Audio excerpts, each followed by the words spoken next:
শুভ সকাল সকলের সাথে। Delve into the past with সংযুক্তাতে আপনাদের সকলকে স্বাগত জানাচ্ছি। আজকে ভাবলাম সাইক্লোনের দিনে একটা ব্লগ করি।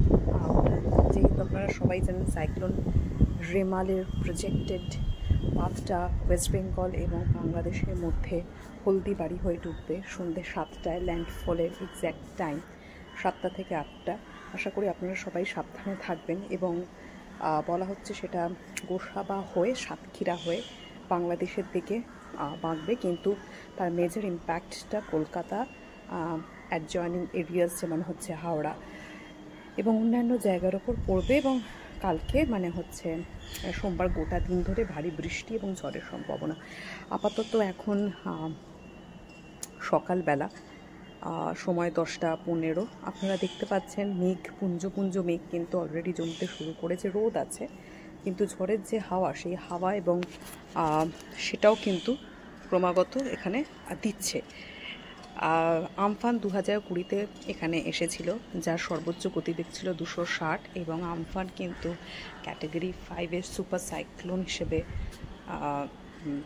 পরিচিতি পেয়েছে। কারণ 1990-এ বে অফ বেঙ্গলের ওপর যে সবথেকে ভয়ঙ্কর সাইক্লোন হয়, তারপর আমফানকে প্রজেক্টেড করা হয় তাকে। তারপরে আমরা দেখেছি ইয়াস অতটা শক্তিশালী নয়, যেটা 2021-এ এসেছিল। 2022 এবং 2023-এ আমরা তেমনভাবে কোনো সাইক্লোনিক অ্যাক্টিভিটি যা বাংলাকে প্রভাব ফেলেনি, কিন্তু এইটা ফেলতে পারে। যদিও সর্বোচ্চ গতিবেগ 160 এবং ল্যান্ডফলের সময় প্রজেক্টেড গতিবেগ 90 থেকে 100 থাকবে বলা হচ্ছে। আজকে এই গোটা দিনটাই আমি ব্লগ করে কাটাবো এবং দেখব যে সকালে 10:15 থেকে রাত্রে যখন ল্যান্ডফল হবে তখন কীরকম ওয়েদার থাকে। আপনাদের একটু চারিদিকে ওয়েদারটা আমি দেখিয়ে দিই। একটা ক্লাসিক সাইক্লোনে, সেটা ক্যাটাগরি 1 হোক, 2 হোক বা 3 হোক, লক্ষণটা হয় আপনি মোটামুটি 12 থেকে 10 ঘন্টা আগেও বুঝতে পারবেন না ওয়েদারের এত ড্রাস্টিক চেঞ্জ হয়, এবং সেটা আমরা এই রেমালের ক্ষেত্রে খুব ভালোভাবে দেখতে পাচ্ছি। কারণ গতকালও তেমন আবহাওয়া ছিল না, হালকা স্থানীয় বৃষ্টি হয়েছিল, এখনও পুঞ্জ পুঞ্জ মেঘ, কিন্তু আপনি বুঝতেই পারবেন না যে উইদিন 10 ঘন্টা 8 ঘন্টার মধ্যে কীরকম ড্রাস্টিক ওয়েদার চেঞ্জ হবে। সেটাই আজকে আমার এই ব্লগে তুলে ধরার ইচ্ছা রয়েছে। দেখা যাক কতখানি। আর প্রত্যেকেই সাবধানে থাকবেন, যেহেতু জানেনই যে মুম্বাইতে কিছুক্ষণের ঝড়ে হোর্ডিং পড়ে বহু মানুষ মারা গেছিলো, কলকাতা এবং দেখছেন গায়ের ওপর বিল্ডিং। তাই জন্য প্রত্যেকে ঝড়ের সময় কোথাও বেরোবেন না, সাবধানে থাকবেন আর নিজেদেরকে এবং প্রিয়জনকে প্রোটেক্ট করবেন।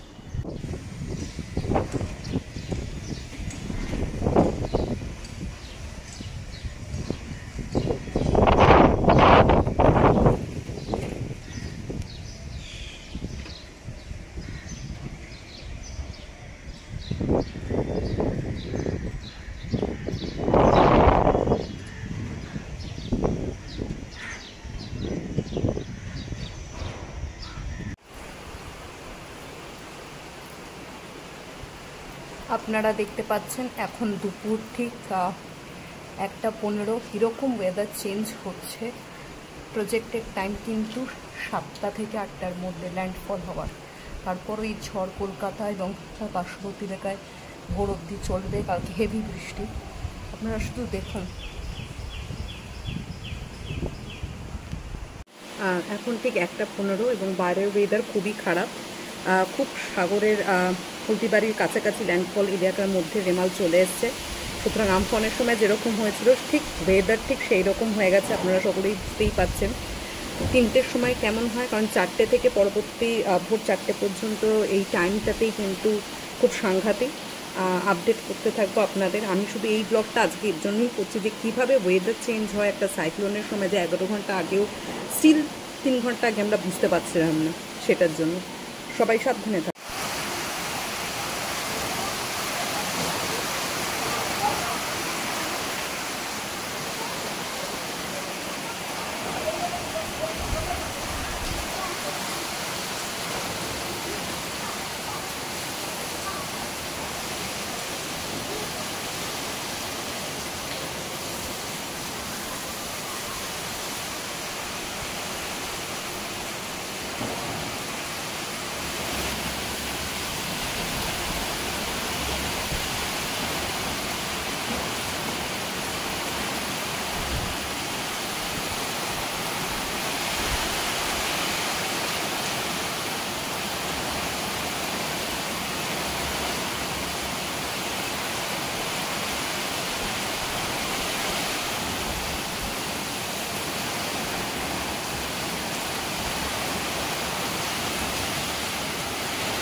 আপনারা বুঝতেই পারছেন যে কীরকম ধরনের দুর্যোগের রাত চলছে।